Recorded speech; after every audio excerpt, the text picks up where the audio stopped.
보통 우리가 어떤 신체적인 질병을 진단할 때는 꽤나 정확성을 기대하잖아요. 막 수학이나 공학처럼요? 네, 맞아요. 딱 떨어지는 걸 원하죠. 그렇죠. 만약에 팔이 부러지면 엑스레이에 그 삐죽삐죽한 하얀 선이 보이잖아요? 그럼 의사는 그저 고기를 가리키면서 아, 여기 부러졌네요. 라고 명확하게 진단합니다. 뼈가 붙어 있느냐 아니면 부러졌느냐. 아주 이분법적이고 깔끔한 세계입니다.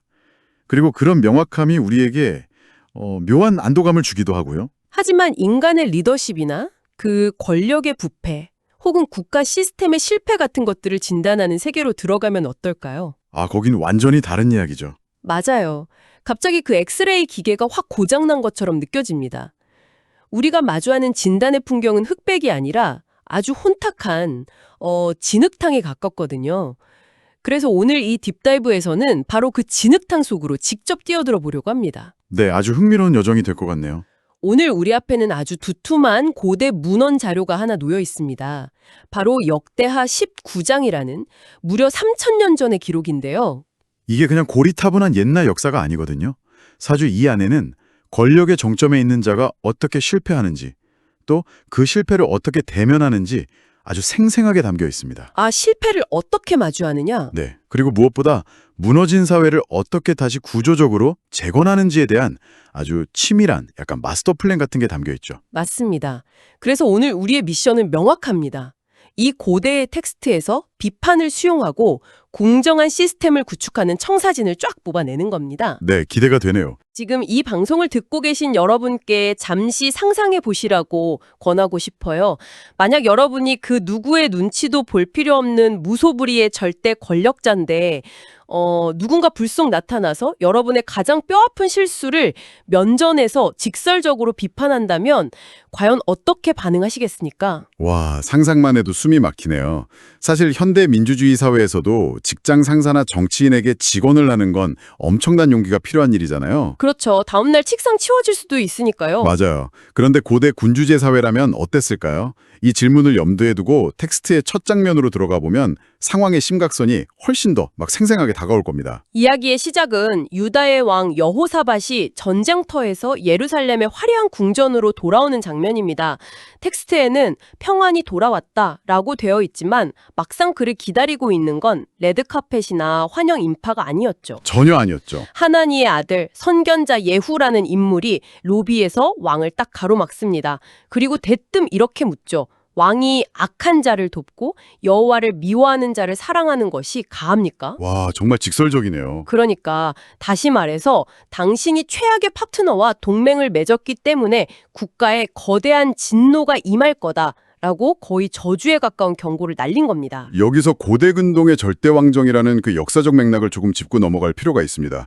당시 왕은 단순히 정치적 리더가 아니거든요. 신의 대리인 같은 건가요? 맞습니다. 신의 대리인이자 살아있는 법 그 자체였어요.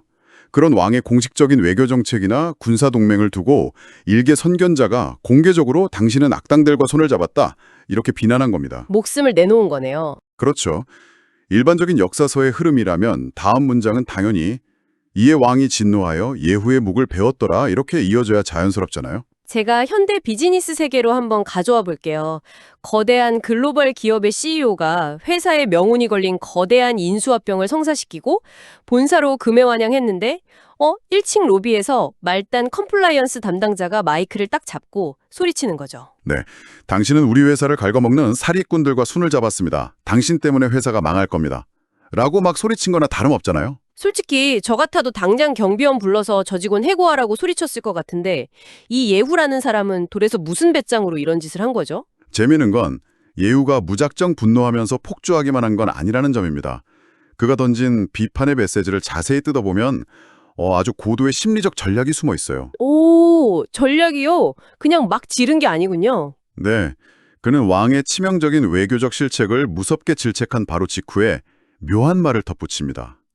그러나 왕에게 선한 일도 있습니다. 라고요. 아, 병 주고 약 주고 하는 건가요? 비슷하죠. 그러면서 왕이 과거에 국가를 갉아먹던 아세라 목상들을 없애고 올바른 통치를 하려고 노력했던 그 진정성만큼은 분명하게 인정을 해줍니다. 아세라 목상이요? 그게 정확히 어떤 의미가 있길래 굳이 왕의 업적으로 꼽아준 건가요? 아세라는 그 고대 가나안 지방의 풍요와 다산의 여신입니다. 근데 이게 단순히 나무로 만든 조각상 몇 개를 부수었다는 뜻이 아니에요? 그럼 뭐 경제적인 이권 같은 게 얽혀 있었나요? 정확합니다. 당시 우상숭배는 거대한 경제적 이권하고 부패한 지방 관력이 아주 복잡하게 얽혀있는 거대한 카르텔이었습니다. 와, 카르텔을 깼다는 거군요. 네, 여호사밧이 이걸 타파했다는 건 그가 기득권의 반발을 무릅쓰고 국가의 도덕적 기강을 세우려 했던 아주 강력하고 선명한 개혁 군주였음을 의미하죠. 예후는 바로 그 점을 상기시킨 겁니다. 아, 단순히 당신은 나쁜 왕이야 라고 인신공격을 한 게 아니었네요. 그렇죠. 행동과 존재를 분리한 거죠. 당신은 원래 이렇게 훌륭한 비전과 용기를 가진 개혁가였는데 이번에 맺은 동맹은 당신의 그 훌륭한 핵심 가치와 완전히 충돌하는 끔찍한 결정입니다. 약간 이렇게 말한 셈이네요. 맞습니다. 심리학적으로 사람은 자신의 정체성 전체가 부정당한다고 느낄 때 즉각적으로 방어 계제를 발동하잖아요. 귀를 닫고 상대를 오히려 공격하죠. 네.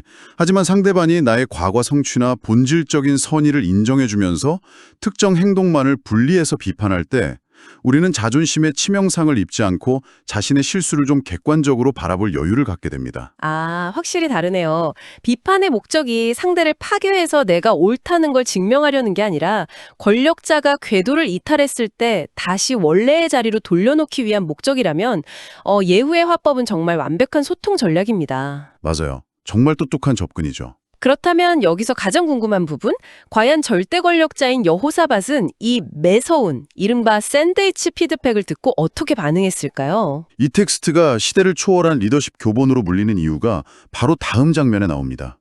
왕은 분노하지도 변명하지도 않아요. 그럼 어떡하죠? 대신 완전히 뜻밖의 행보를 보입니다. 예루살렘의 화려하고 안전한 궁전을 떠나서 흙먼지가 날리는 민간의 삶 속으로 직접 스스로 걸어 들어갑니다. 문헌의 기록을 보면 부엘세바에서부터 에브라임 산지까지 민간에 순행했다라고 나오는데요. 이게 지리적으로 어떤 의미를 갖는 건가요? 뭐 특정 동네를 한 바퀴 쓱 돌았다는 뜻인가요? 아닙니다. 부엘세바는 당시 국가의 최남단 경계선이고요. 에브라임 산지는 최북단 경계선에 가깝습니다. 아, 끝에서 끝이네요. 네, 우리나라로 치면 한라에서 백두까지, 미국으로 치면 동부 메인주에서 서부 캘리포니아 끝까지 국토 전체를 샅샅이 훑었다는 뜻입니다. 대박이네요. 가장 권력의 중심에 있던 자가 국가의 가장 평범한 백성들의 일상 속으로 깊숙이 들어간 것이죠. 이거야말로 엄청난 스캔들을 겪은 정치인이 여의도나 워싱턴에 푹신한 소파를 박차고 나와서 전국 소도시 시장통을 돌면서 시민들과 직접 국밥을 먹는 완벽한 풀뿌리 투어잖아요. 그렇죠. 진짜 전형적인 풀뿌리 소통이죠. 그런데 왜 굳이 이런 수고를 한 걸까요? 명색이 왕인데 그냥 예루살렘 궁전에서 짐이 잠시 판단을 그르쳤다. 앞으로 똑바로 살자. 이런 내용의 왕실 칙령 하나 전국에 쫙 뿌리면 되는 거 아닌가요?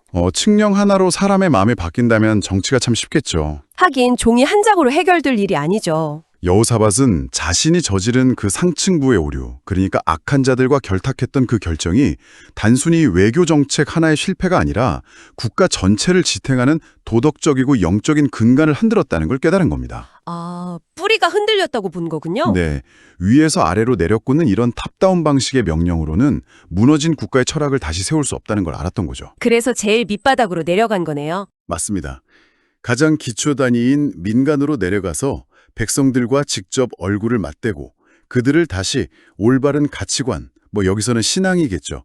거기로 돌아오게 하는 버텀업 방식의 소통을 택한 겁니다. 리더 스스로가 뼈아픈 실패를 거울 삼아서 국가의 기초 체력을 밑바닥부터 다시 다진 거군요. 정말 훌륭한 대처입니다. 아주 모범적이죠. 하지만 여기서 한 가지 현실적인 의문이 딱 듭니다. 왕이 전국을 돌면서 백성들의 마음을 다독이고 동기를 부여하는 건 다 좋은데 그런 감정적인 고양 상태나 일시적인 캠페인만으로 거대한 국가 시스템이 굴러가진 않잖아요. 정확한 포인트입니다. 영원히 투어만 할 수는 없으니까요. 그쵸.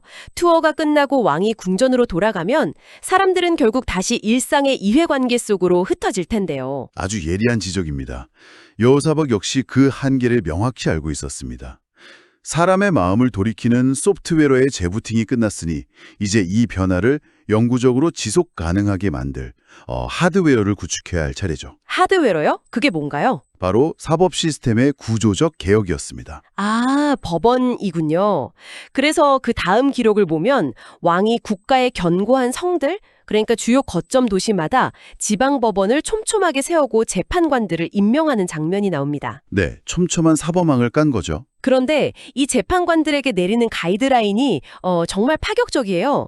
너희가 재판하는 것은 사람을 위함이 아니요 여호와를 위함이다라고 하거든요. 네, 그리고 너희는 신을 두려워하는 마음으로 삼가 행하라. 이러면서 재판관들에게 절대자의 잣대, 즉 불의함도 없고 편애도 없고 뇌물도 받지 않는 그 완벽한 공정함을 기준으로 삼으라고 엄청 강력하게 주문합니다. 바로 이 지점이 고대 국가 정치사에서 매우 놀라운 순간입니다.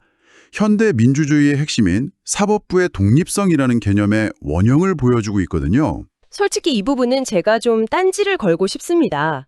왕이 각 지방의 재판관을 직접 임명했잖아요. 네, 임명권자는 왕이죠. 그럼 그 재판관들의 인사권자는 결국 왕 본인입니다. 권력자가 요직에 자기 사람을 심을 때는 당연히 나의 통치 철학을 따르라. 조금 노골적으로 말하면 나와 왕실의 이익을 보호하라. 이렇게 지시하는 게 상식 아닌가요? 보통은 다 그렇게 하죠. 그런데 여호사밧은 나를 위해 재판하지 말고 눈에 보이지 않는 신의 기준으로 재판하라면서 자신과 사법부 사이의 연결고리를 스스로 막 끊어버리려 합니다. 최고 권력자 입장에서 자기 권력을 이렇게 내려놓는 건 너무 위험한 바보짓 아닌가요? 얼핏 보면 진짜 바보 같아 보일 수 있죠. 자신의 통제력을 스스로 약화시키는 꼴이니까요. 하지만 이 결정이야말로 여호사밧이 앞선 실패에서 얼마나 깊은 교훈을 얻었는지를 증명합니다. 어떤 교훈이요? 여호사밧은 자신이 그 악한 자들과 결탁했던 치명적인 오판을 겪으면서 권력의 정점에 있는 왕조조차도 그러니까 인간의 판단이라는 것 자체가 얼마나 쉽게 편향되고 부패할 수 있는지 뼈저리게 깨달은 거예요. 자기가 완벽하지 않다는 걸 철저하게 인정했기 때문에 시스템이 자기 자신에게 종속되어서는 안 된다고 판단한 거군요. 바로 그겁니다. 법의 잣대가 왕의 기분이나 당시의 정치적 유불리에 따라 고무줄처럼 변한다면 그 국가는 결국 무너지거든요. 그렇죠. 기준이 흔들리면 끝이니까요. 네, 그래서 인간의 부패하기 쉬운 본성을 통제하려면 권력자의 입김조차 닿을 수 없는 저기 더 높은 곳에 있는 절대적인 기준의 사법 시스템에 닻을 내려야만 했죠. 그래서 신의 기준을 가져온 거네요. 텍스트에서는 그 기준을 하나님의 속성으로 설정한 겁니다. 뇌물, 즉 자본의 압력에 흔들리지 않고 편벽됨, 그러니까 신분이나 권력에 따른 차별이 없는 절대적 공정성 말입니다. 와, 그러니까 너희를 임명한 건 나지만 너희의 진짜 보스는 내가 아니라 저 변하지 않는 공정함 그 자체다. 라고 선언한 혁명적인 조치였네요. 맞습니다. 정말 대단한 통찰이죠. 약간 소름이 돋네요. 권력의 한계를 인정하고 제도를 인간의 변덕으로부터 보호하기 위해 아주 강력한 방화벽을 세운 거잖아요. 자, 이렇게 해서 지방의 견고한 성들마다 훌륭한 법원들이 세워졌습니다. 하지만 세상 일이 늘 명확하지만은 않죠. 당연하죠. 복잡한 사건들이 터지니까요. 지방 법원 수준에서 해결하기 힘든 엄청나게 복잡한 권리 다툼이나 헌법적 위기 같은 게 발생하면 어떻게 할까요? 다음 단계의 해결책이 필요해 보입니다. 네, 그래서 텍스트는 자연스럽게 중앙 컨트롤 타워의 설립으로 이어집니다. 예루살렘의 최고 재판소, 즉 오늘날로 치면 대법원을 세우는 장면이죠. 대법원이요? 네, 지방에서 올라오는 피를 흘린 강력 범죄나 법률의 해석을 둘러싼 복잡한 송사들을 최종적으로 판결하는 기관입니다. 그런데 저는 이 대법원을 구성하는 사람들의 면면이 조금 헷갈리더라고요.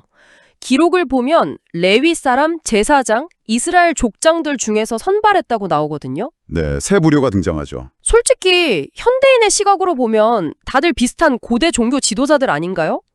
어차피 신정 국가에 가까운 고대 사회라면 그냥 대제사장 한 명에게 모든 권한을 다 몰아주고 네가 신의 뜻대로 다 판결해라 하면 일 처리도 빠르고 깔끔할 텐데 왜 굳이 이렇게 복잡하게 위원회를 꾸린 거죠? 그 부분이 바로 많은 사람들이 고대 사회를 오해하는 지점입니다. 고대 이스라엘 사회도 우리가 생각하는 것 이상으로 다원화되어 있었고 고도화된 행정체계가 필요했어요.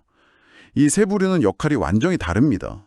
어떻게 다른가요? 먼저 제사장은 율법과 신앙적 순수성을 지키는 아주 철저한 종교 전문가입니다. 네, 제사장은 우리가 아는 그 종교인 느낌이네요. 반면 레위인은 단순한 종교인이 아니라 법률을 연구하고 기록하는 법학자나 행정관료에 가깝죠. 아, 레위인은 실무 관료군요. 맞습니다. 그리고 마지막으로 족장은 각 지파의 토지 분쟁, 민법, 상거래 등 백성들의 실생활에 깊숙이 관여하는 실무 정치인들입니다. 아, 성격이 완전히 다른 전문가 집단이 모인 거네요. 그렇습니다. 더 놀라운 건 이들의 관할권을 명확히 분리했다는 점이에요. 여호사밧은 여호와께 속한 모든 일, 즉 종교적이고 영적인 율법의 해석은 대제사장 아마랴가 통괄하게 합니다. 종교는 종교 전문가에게. 네, 반면 왕에게 속한 모든 일, 즉 국가의 행정, 국방, 세금, 민사적 분쟁 같은 세속적인 문제들은 유다 지파의 어른인 스바디아가 통괄하도록 권한을 쪼개놓습니다. 잠깐. 이거 완전히 현대 민주주의의 뼈대 아닙니까? 한 사람의 영웅이나 한 집단이 모든 기준과 권력을 독점하지 못하게 막는 고대 버전의 권력 분립이네요. 정확합니다. 종교적 이상주의가 현실의 삶을 질식시키는 것도 맞고 세속적인 권력이 도덕적 가치를 훼손하는 것도 막기 위해서 두 개의 기둥을 세운 겁니다. 균형을 맞춘 거군요. 네, 영적인 가치와 현실적인 삶의 맥락이 서로 견제하고 균형을 이루면서 국가의 방향성을 결정하도록 만든 실로 정교한 태스크포스를 구성한 것이죠. 정말 감탄이 절로 나오네요. 지방법원을 세워서 풀뿌리 사법망을 구축하고 관할권이 명확히 분리된 전문적인 대법원까지 예루살렘에 딱 세웠습니다. 하드웨어 세팅이 이보다 완벽할 순 없네요. 자, 그럼 이제 이 완벽한 시스템이 스스로 척척 돌아가는 일만 남은 건가요? 만약 시스템이 알아서 굴러간다면 이 텍스트가 여기서 딱 끝났을 겁니다.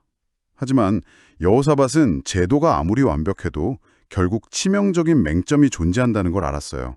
맹점이요? 그게 뭘까요? 바로 그 제도를 운영하는 건 결국 사람이라는 사실이죠.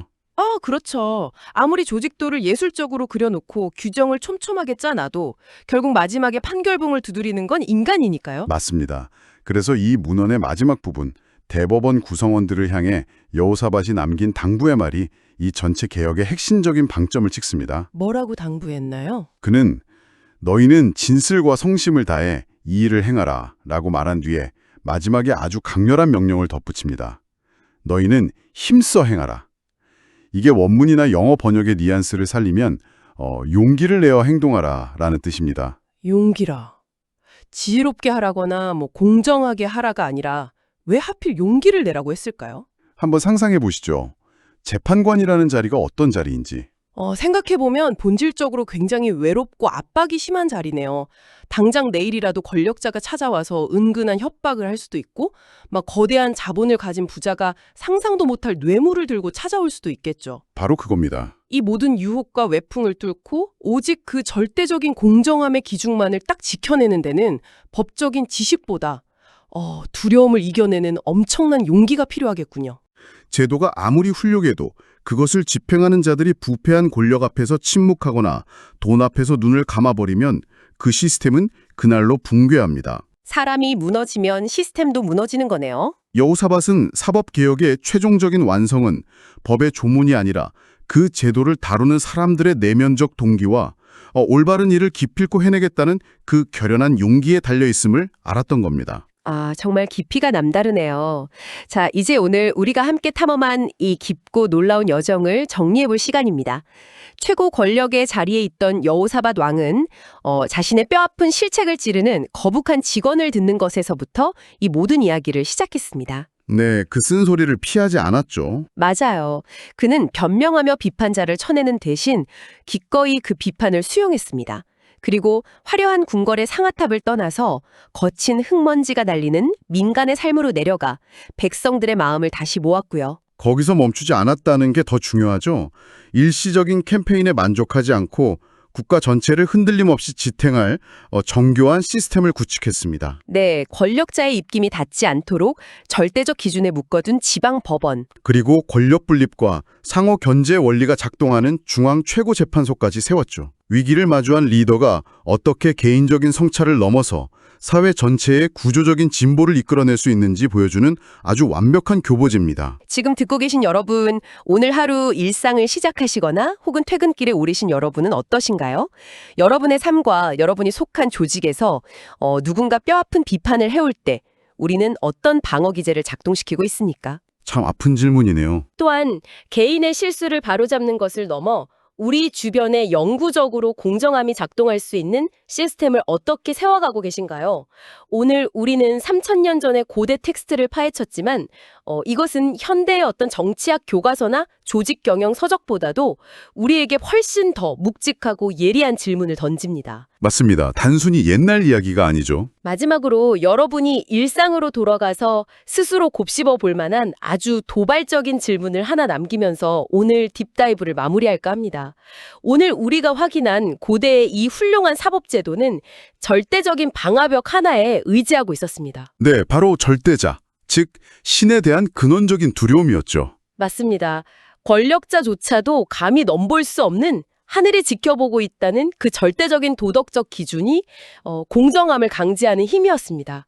그렇다면 무엇이 절대적인 선인지에 대한 사회적 합의가 점점 파편화되고 무너져가는 현대사회는 어떨까요? 기준이 모호해진 시대죠. 인간의 본성을 통제하던 그 더 높은 절대적 기준이 흐릿해진 이 세속의 시대에 우리의 민주주의와 사법 시스템은 과연 무엇으로 인간의 부패를 막아낼 수 있을까요?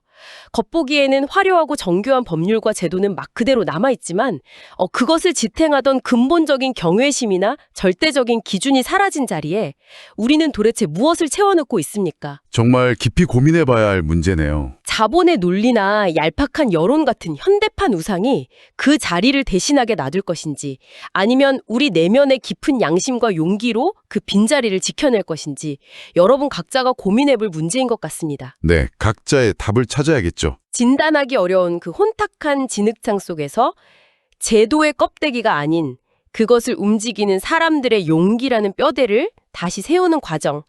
오늘 여호사밧의 이야기가 여러분의 삶이라는 진흙탕 속의 작은 나침판이 되었기를 바랍니다.